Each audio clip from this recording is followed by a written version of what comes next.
The morning of the Ravenswood wedding, Cecily Holt dressed herself in black. Not the soft half-mourning she had worn to the market and the solicitor's office and the small dinner at her cousin's house, where the lavender had been accepted as proof of her eventual willingness to return to the world. Full mourning. The crepe veil. The jet beads her mother-in-law had pressed into her hands the day after Thomas died, insisting she would need them longer than she thought. She had packed them away at the 8-month mark, telling herself she was being practical. She unpacked them now. Agnes stood in the doorway of the dressing room and said nothing. Agnes had been housekeeper at Crest Hollow for 23 years, had dressed Cecily on her wedding morning 4 years ago in white muslin and seed pearls, and had the face of a woman who could hold her tongue indefinitely when the situation required it. She held it now, handing over the black gloves, smoothing the back of the dark Spencer jacket with her wide, flat palms. The gloves were too tight across the knuckles from long storage, and Cecily worked each finger in with the deliberate patience of a woman who has learned not to rush the difficult things. "They will call it a provocation," Agnes said at last. "It is one," Cecily said. She looked at herself in the glass. The woman looking back was not the frightened girl who had stood in a solicitor's office 19 months ago and watched a document she had never seen before strip the Crest Hollow lease from her hands. That woman had wept. She had asked, very quietly, whether there had been some mistake. She had accepted the polite regret of 3 men in dark coats who had made their decision before she entered the room. This woman in the glass had spent 19 months learning where Thomas had signed and where someone had signed for him, learning the difference between a man's careful, deliberate hand and a forgery made in haste, and she had not wept since the 3rd month. Harriet Beauchamp would be 20 years old in April. She would be Mrs. Ravenswood before noon. Cecily picked up her reticule, confirmed the weight of it, the folded pages inside, the careful copies she had made in her own hand across 4 evenings by the fire, and went downstairs. Agnes followed her as far as the door, which was as far as Agnes ever followed her. At the threshold, she pressed Cecily's gloved hand once with both of hers, and then let go, and Cecily went out into the November morning alone. The carriage had been hired from the village at her own instruction. No crested panel on the door, no announcement. She had thought of arriving on foot simply to avoid the symbol of it. But 4 miles on unpaved road in a November frost was a practical matter rather than a moral one, and she was trying to spend her dramatic gestures carefully. If you have ever watched a woman walk into a room that did not want her, you know the specific quality of silence that follows her entrance. It is not the silence of surprise. It is the silence of a community that has reached its verdict and resents the interruption. Cecily entered Ravenswood Hall at 10:15 on a Tuesday in early November, and the silence that followed her into the drawing room was exactly that kind. It moved ahead of her like a wave, drawing each small knot of conversation to a pause, turning heads with the slow inevitability of tide. She felt it without looking for it, the way one feels weather before it arrives. Lady Ravenswood, born Dorothea Penhaligon, who had never entirely forgotten it, stood at the head of the receiving line in dove gray and seed pearls, her fan at the precise angle that communicated command without effort.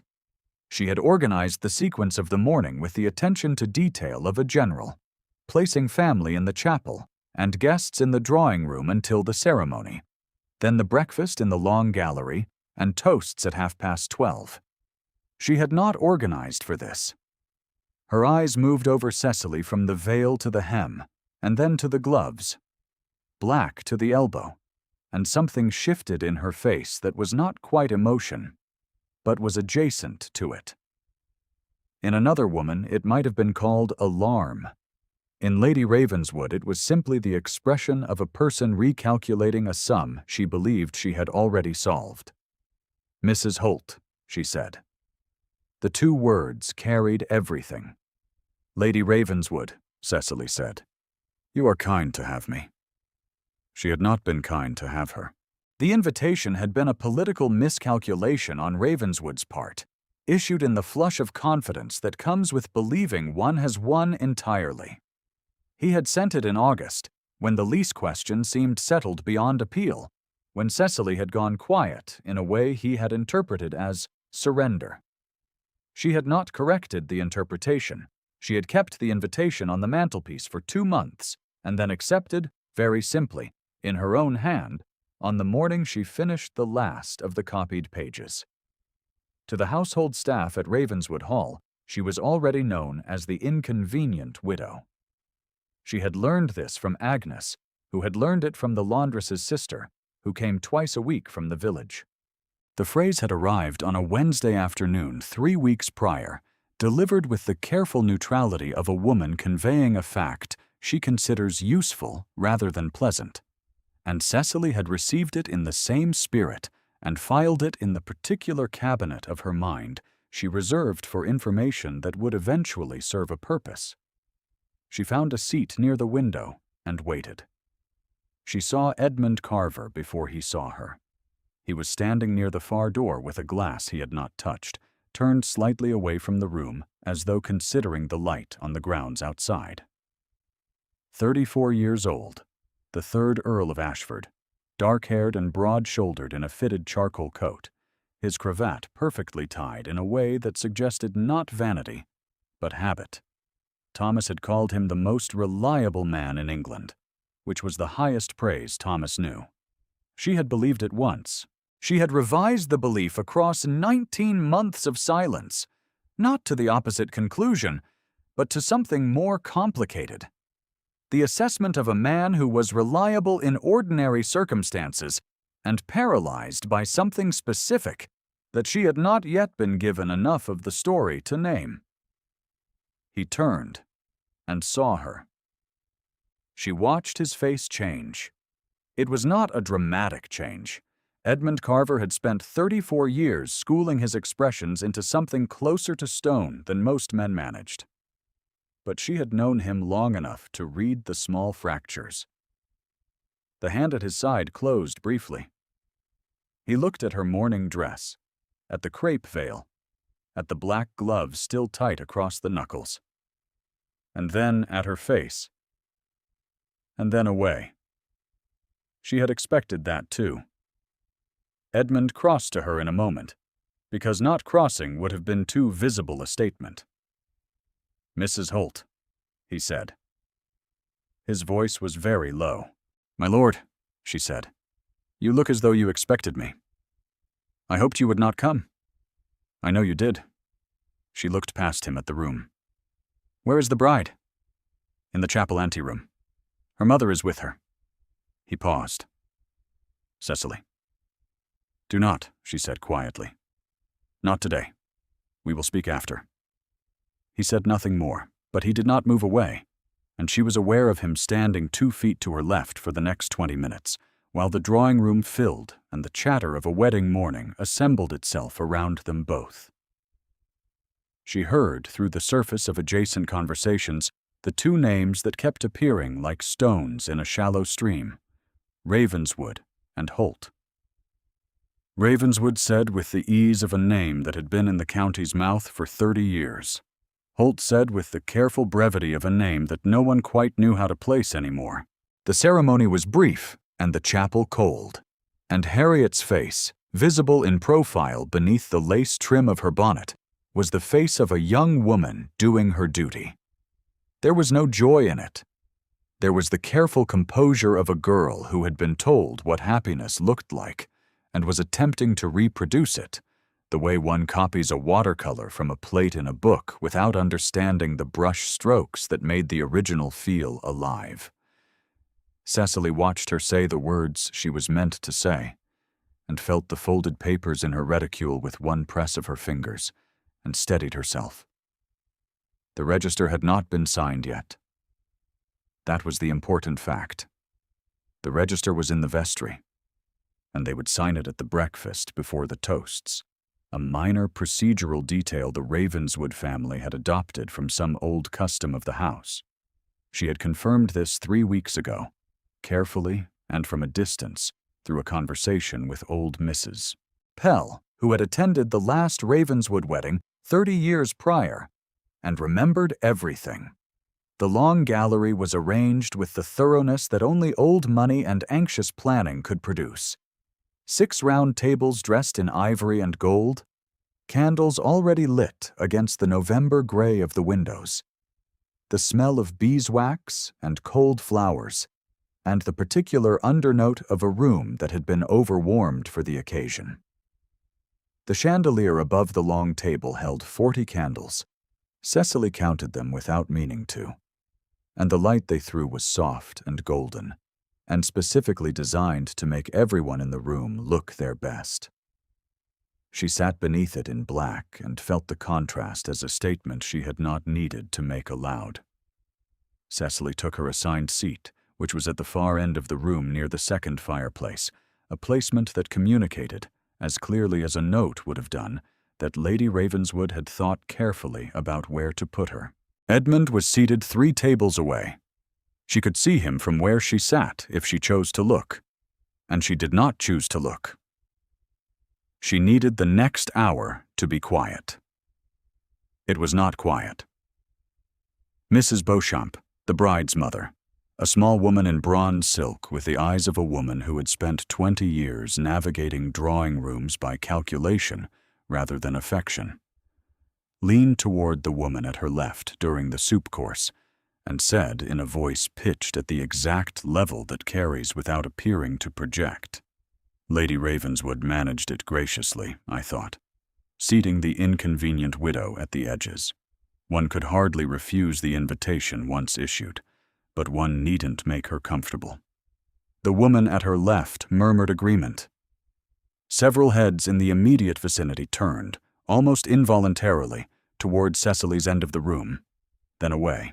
The woman 2 seats from Cecily, a Miss Cornwell of some connection to the Ravenswood household that Cecily had not precisely identified, met her eyes briefly, and then developed a sudden, absorbing interest in the arrangement of the centerpiece.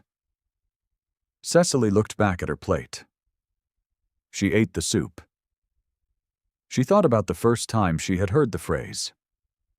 A private aside, Lady Ravenswood's drawing room, 6 weeks after Thomas died, when she had come to discuss the lease, and found instead a room full of women who had already been told something she had not yet been told. The inconvenient widow. Said with the ease of a phrase already in comfortable use, already embedded in the social vocabulary of a community that had decided her category before she had decided it herself. She had walked home that day in a rain that had not seemed worth mentioning, had sat in the kitchen with Agnes, and had said nothing. The register was produced after the second course, carried by the Ravenswood solicitor with the solemn attention of a man who understood his role as procedural authority within this particular ceremony. Ravenswood signed it with a flourish. Harriet signed it with her chin slightly down, and her new name, Mrs. Ravenswood, written in a hand that did not yet recognize itself. 2 witnesses signed. The solicitor blotted the ink, confirmed the date, the 4th of November in the year of our Lord, 1815, and folded the register closed. It was not closed all the way. The solicitor had the small pedantic habit of leaving the register open a fraction for the ink to fully dry, and in this he was consistent. Ravenswood rose for the toasts. He was a handsome man in the way that money and confidence produce handsomeness, broad-jawed, well-dressed, with the particular ease of a person who has never sat in a room and doubted his right to be there. He lifted his glass and spoke of his bride's beauty and his own good fortune in terms that were technically correct and completely impersonal, the speech of a man performing sentiment rather than feeling it. The room applauded with the warmth of a room that is applauding its own arrangements as much as the occasion. Harriet smiled at the tablecloth. Then Cecily rose.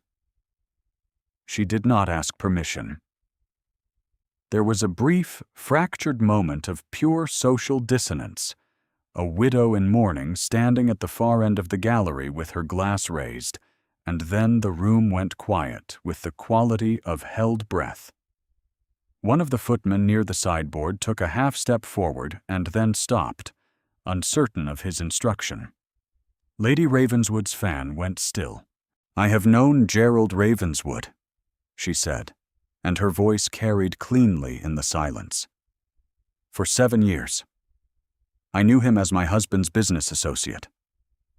I knew him as a man who was received in our home, who sat at our table, who borrowed my husband's confidence the way one borrows a coat in cold weather, with every intention of returning it when the weather turns." No one moved. Lady Ravenswood's fan remained precisely still. Edmund's glass was halfway to his mouth and motionless. Near the window, Mrs. Beauchamp had set down her spoon. "I wish Miss Beauchamp, Mrs. Ravenswood, every happiness that the institution of marriage can contain." Cecily kept her eyes on the room. Not on Ravenswood. Not yet. "And I wish her husband a long and careful memory, because the debts a man accumulates in his business life tend to make themselves known in his domestic one. I have found this to be true. I suspect she will find it as well." She set her glass down without drinking from it. "A warning is a kindness," she said. "I offer it as such. There are moments that exist in 2 times at once, the actual seconds of their occurrence, and the version of them that will be repeated at every dinner table in the county for the next 6 months. This was one of those moments." Cecily sat down into the silence she had made and folded her hands in her lap and looked at the tablecloth, with the composure of a woman who has said what she came to say, and will not be moved from it. She was aware of her own heartbeat in the way one is aware of it only in moments of perfect stillness, a solid, even rhythm that surprised her with its steadiness. Ravenswood's face had done something interesting during the toast. It had gone through several arrangements, surprise and dismissal, and anger and calculation, before settling on the one that worked best in a room full of witnesses, a practiced patience, the face of a man too confident to be rattled by a grieving widow's social transgression. "Mrs. Holt," he said. His voice was very smooth. "Your grief does credit to the memory of your husband. We are all sensible of the losses this year has brought you." He paused.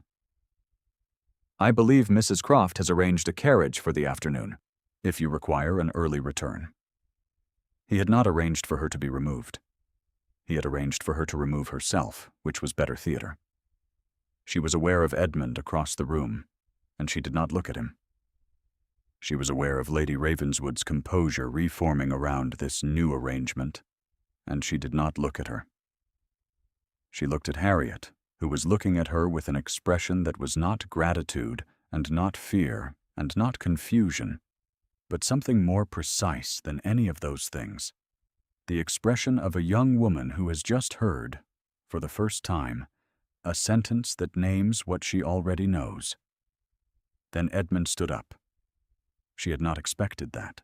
He stood up in the moment after Ravenswood's smooth invitation for her departure, and the room, which had been beginning its slow exhale, held its breath again. He stood in that particular way of a man who has made a decision and finished deliberating about it, with the settled authority of something final. "I have also known Gerald Ravenswood for 7 years, Edmund said. His voice was not raised. It did not need to be. The particular timbre of a man who expects to be heard in rooms that habitually hear men like him carries its own authority, and he had never needed volume to command attention. Mrs. Holt's late husband was my oldest friend." He did not look at Cecily. He looked at Ravenswood. "Thomas left a letter in my keeping before he died. I have carried it for 19 months. I have been." He paused, precise and deliberate, persuading myself that the correct time to deliver it had not yet arrived. He reached into his breastcoat pocket and produced a letter, folded twice, sealed with an old red seal, The wax cracked at one edge from long carrying. He set it on the table in front of Lord Ferrars, who was seated 2 chairs to his left. "I believe it has arrived," Edmund said. He sat down. Lord Ferrars, 71 years old, formerly a justice of the King's Bench, a man with the particular stillness of someone who had adjudicated enough human disasters to find any single one unshocking, looked down at the letter. He looked at Edmund. He picked it up.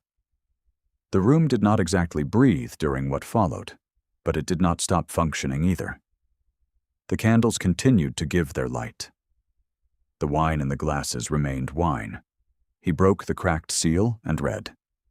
With the patience of a man who has always read documents completely before responding to them, every word on the 3 folded pages inside.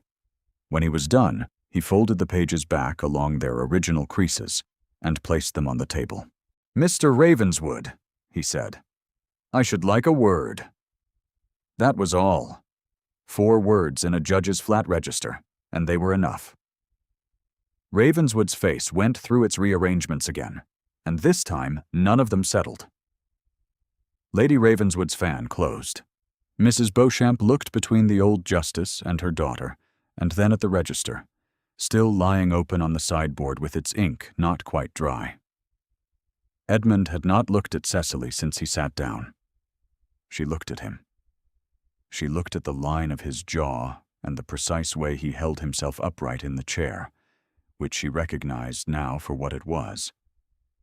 Not ease, but the discipline of a man holding something together through will rather than through equilibrium. The hand on the table in front of him was very still. She thought about what it had cost him to reach into his own coat in front of a room of witnesses and produce a thing he had been carrying for 1.5 years without producing. She thought about the specific shape of that cost, its weight and its grain, and she thought that Thomas had known exactly what he was asking when he placed the letter there. He had known Edmund. This is the moment when a woman who has maintained her composure for 19 months might be expected to feel triumph. Cecily felt something quieter than that. It had no name she knew how to produce in the moment. It sat in her chest like the end of a long winter. Not the arrival of spring exactly, but the first morning when the cold is not quite what it was, when the ground gives a fraction under the boot where yesterday it was stone. He withdrew with Ravenswood to the small study adjacent to the gallery.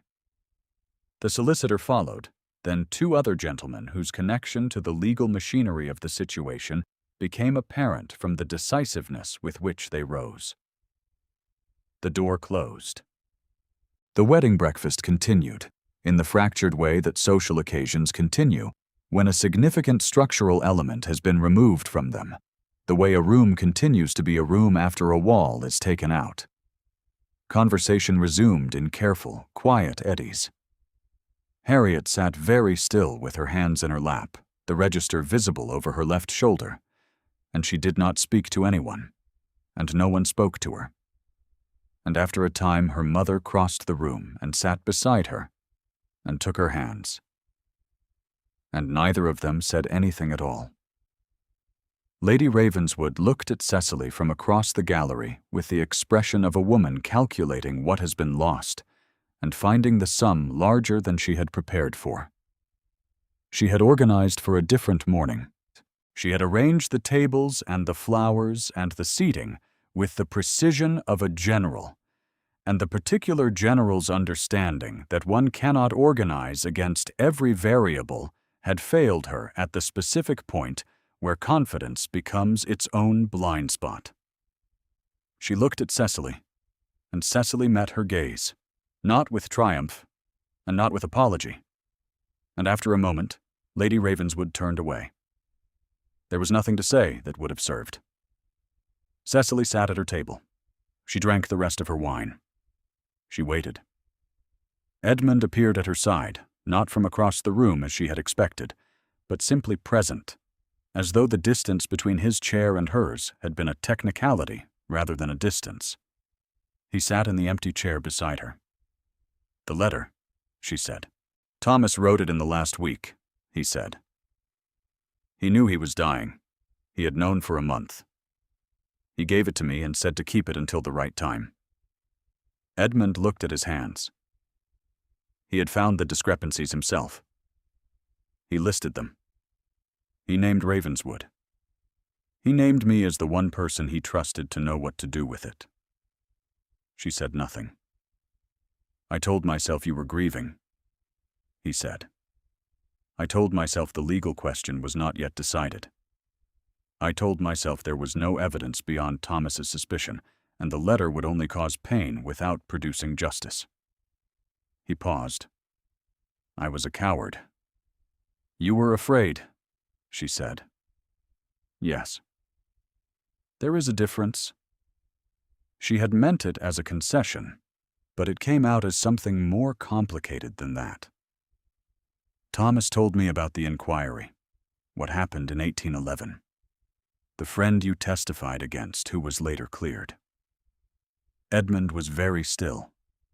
He had not spoken of it in 4 years of her knowing him, and she had not asked. The inquiry had been a matter of public record in the way that public records are simultaneously accessible and unreachable, printed in the Gazette and buried by the next week's Gazette, known in the vague way that one knows a man has a scar without knowing precisely when he acquired it. She had known the outline. Thomas had given her the interior. It had been a matter of business misappropriation. A friend of Edmund's, a fellow officer from his years before the earldom, accused of falsifying accounts. Edmund had believed the evidence. He had testified in good conscience, with the conviction of a man who trusts his own perception above all other instruments. The friend had been dismissed, had lost his position, had gone to the continent. 2 years later, it had come out that the accounts had been altered by a third party, a clerk who had since died of fever, and the friend's name had been restored in a brief procedural notice that carried nothing like the weight of the original accusation. The friend had come back to England once, the previous year, and had not called on Edmund. He did not err from malice, Thomas had told her. He erred from the absolute certainty that a man of his judgment could not be wrong. And when he was wrong, he could not recover from it. Not because he is unforgiving, but because he has never learned that the correct response to a failure of judgment is not paralysis. It is the next right action. She had wondered, listening, whether Thomas had been speaking of Edmund or whether he had been speaking to her. He said it was not so you would pity him, she said now. He said it was so I would understand the shape of you. Edmund said nothing for a moment.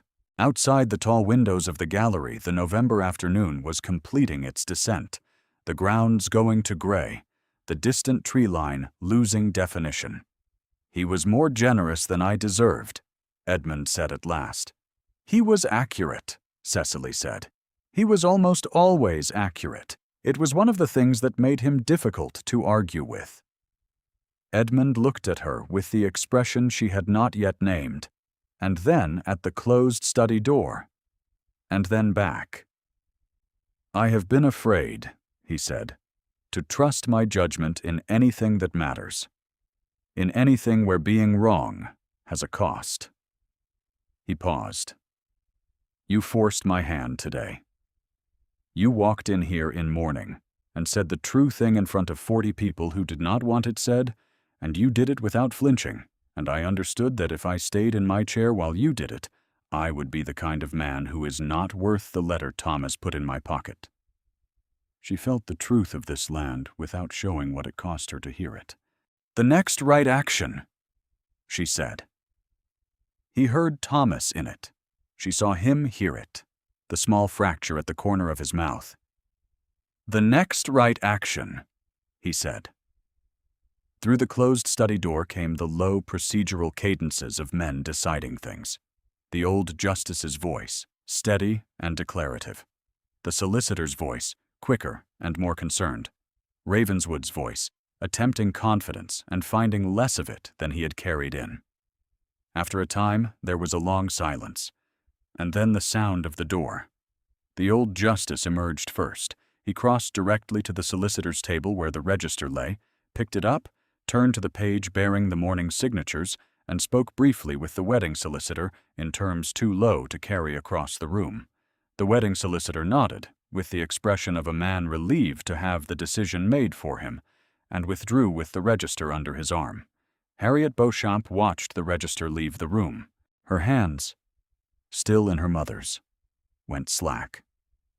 Then she began, very quietly, to cry. Not the tears of devastation, but the tears of a pressure releasing. The kind that come when a door that has been locked opens suddenly, and the air on the other side is cold and unexpected and real. Her mother held her. The room allowed them this. Even Lady Ravenswood, who had moved to the far window and stood with her back to the company, and her composure reassembled into something that was not grief exactly, but that bore grief's outline, allowed them this. Ravenswood was not present in the gallery again. The wedding breakfast ended in the way that occasions stripped of their purpose tend to end, by gradual dissolution, carriage called after carriage, voices lowering, the candles beginning to smoke as the afternoon came down outside the windows. Cecily stayed until the room was nearly empty, because leaving early would have been its own statement, and she had said what she came to say. Edmund stayed too. When the last carriage had been called, and the footmen were moving quietly between the tables, and Harriet and her mother had withdrawn to some interior room where the shape of the immediate future could be considered without witnesses, Edmund said, "There is a small anteroom at the end of the north corridor. Lady Ravenswood used it as a morning room before she gave the morning room to Gerald. It will be empty." She followed him there. The room was small, and correctly described as a morning room. South-facing windows that had given it good light at 9 in the morning, now gray with the late afternoon. A writing desk, 2 chairs flanking a fireplace in which someone had left the day's fire burning low. The room smelled of cedar and paper, and the particular dryness of a space that has been well ordered for decades by a woman who values order over warmth. Edmund closed the door. He reached inside his coat again, not to produce another letter, but because the motion had become a kind of reflex, and then stopped and looked at his hands. "The copies," Cecily said. "The ones I made. They are in the register now." He took them. The originals are in Thomas's study at Crest Hollow, in the estate ledger under the 43rd entry of the year before he died, which is where he always placed things he did not want found by casual search. She paused. "You will need to tell him where to find them." "I know where to tell him," Edmund said. She looked at him. "I searched the study," he said. "In the 3rd month. I found the ledger. I found the evidence." He met her eyes. "I replaced it exactly as it was, and told myself that without the letter, it was not sufficient." The fire made a small sound in the grate. "Was it sufficient?" she asked. "Yes," he said. "It was. I was not."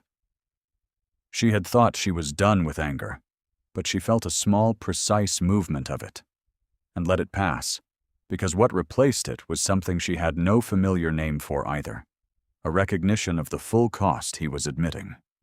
He was not asking her to forgive the 19 months.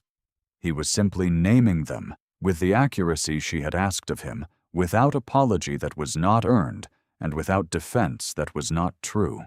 "My husband trusted you," she said. "He placed that letter in your hands because he believed you were the one person who would know what to do when the time came. He did not specify when the time would come. He left that to your judgment. And my judgment failed him. Your judgment corrected itself," she said. "Today, when it was necessary." She looked at the fire. Thomas believed in the capacity of people to correct themselves. It was one of his more stubborn convictions. Edmund moved to the writing desk and set down, very gently, the object he had taken from his breast pocket for the last time. A small folded square of paper, no larger than a calling card, pressed flat from long carrying, the seal broken, and the wax crumbled away entirely. A different letter than the one he had placed before the old justice. A smaller one. This one, he said, was not about Ravenswood. She looked at it. He said it was for when you were ready, Edmund said, and not before, and that I would know the difference. She crossed to the desk and stood beside him and picked up the small folded paper. He did not move away. She was aware, with the particular precision that the body develops in the presence of someone who has been at the periphery of a grief for 19 months, of the exact distance between them, close enough to feel the warmth of another person in a cold room, not yet the distance of the permitted. Not yet. She was aware of the sound of his breathing, slow and deliberately even, and of the faint scent of cedar and coal smoke that had been in his coat since the long gallery, and of the specific awareness that sits below thought and does not wait for thought's permission. She unfolded the paper. Thomas's hand, precise and familiar, the letters formed with the slight leftward lean he had never corrected. 2 lines, nothing more. She read them once. Then she folded the paper closed again and held it in both hands, not because she needed to read it again, but because the paper was warm from Edmund's pocket, and she was in no hurry to let the warmth go. He was thorough, she said at last.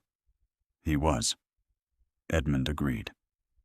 Outside the morning room windows, the November afternoon had finished its descent into dusk, the pale gray sky going to charcoal at the edges, the grounds of Ravenswood Hall losing their edges in the early dark.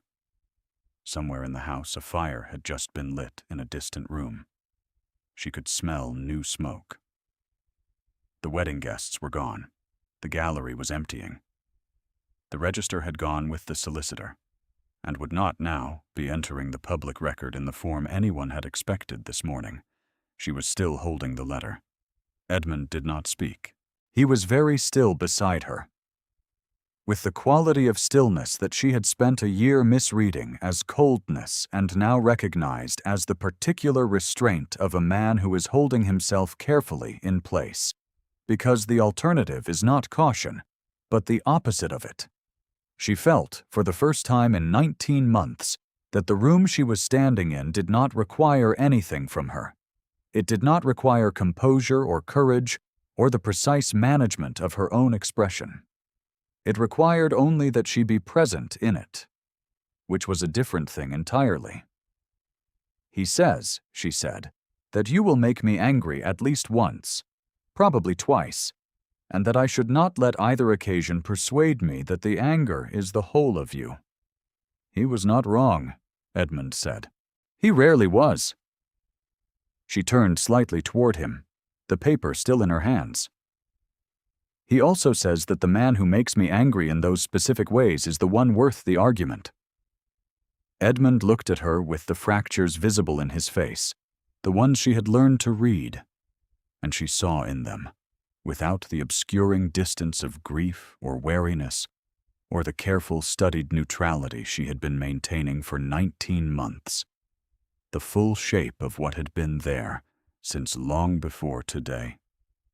It had been there, at the funeral, in the rain, when he had stood at Thomas's graveside, and looked as though the ground had shifted under him, and she had thought the look was for Thomas alone. It had been there in the months of his silence, which she now understood had not been indifference, but its own kind of cowardice, the cowardice of a man who cannot trust himself to act rightly, and therefore does not act at all. It had been there this morning in the way he had crossed the room to her, because not crossing would have been too visible, which was the act of a man for whom visibility in her direction is already too costly a thing to manage. You have every reason, he said, to want a year. More than a year. I have had 19 months, she said. They have been instructive." She held the paper out, and he took it, not because she was done with it, but because his hands were the right place for it to rest, and he closed his fingers around it, and she kept her own fingers on the edge of the paper a moment before releasing it, and she thought she could feel, through the small square of folded writing, the pulse of both their palms against it. Outside, the first snow of the season had begun to fall in the gray dusk, very light and without ambition, the kind of November snow that does not intend to stay but arrives anyway, falling against the dark glass of the morning room window, dissolving on contact, and beginning again. She thought about Harriet, somewhere in this house, reading the shape of a morning she had not expected, and a future that was not what she had walked into the chapel believing it would be. It would be difficult. It would be the kind of difficulty that a young woman who had been told all her life what happiness looked like would not yet have the vocabulary for. She was 20 years old in April, and the register had not been confirmed, and she was free. Cecily thought of all the small acts of value that no one had witnessed, the 4 evenings at the writing desk with a candle burning low, the copies made in her own careful hand, the decision to attend a wedding in mourning and say the true thing. None of it had been witnessed. It had not needed to be. Edmund had witnessed the part that mattered. If the journey you have followed today has moved you, leave a word in the quiet. Because Cecily's courage was the ordinary kind, the kind that does not announce itself, and those stories deserve to be heard. Agnes will have kept a fire going at Crest Hollow, Cecily said. She is not capable of believing I will stay away longer than the occasion requires. She knows you well, Edmund said. Better than most. She looked at the window, the snow dissolving as it arrived, the slow dark of November coming in. Will you ride with me as far as the village? He looked at her with the expression she was learning, the one that had no perfect name. As far as you will allow, he said. She put on her black gloves, easing each finger carefully into the tight kid leather, and he watched her do it with the attention of a man who has been watching and not watching for a year and a half, and is no longer managing the distinction. He opened the door. The snow fell on against the window as they left the room. Fine and quiet and not stopping, and Thomas Holt's small letter was in the Earl of Ashford's breast pocket where it had spent the better part of 2 years, warm and at rest, its work at last complete.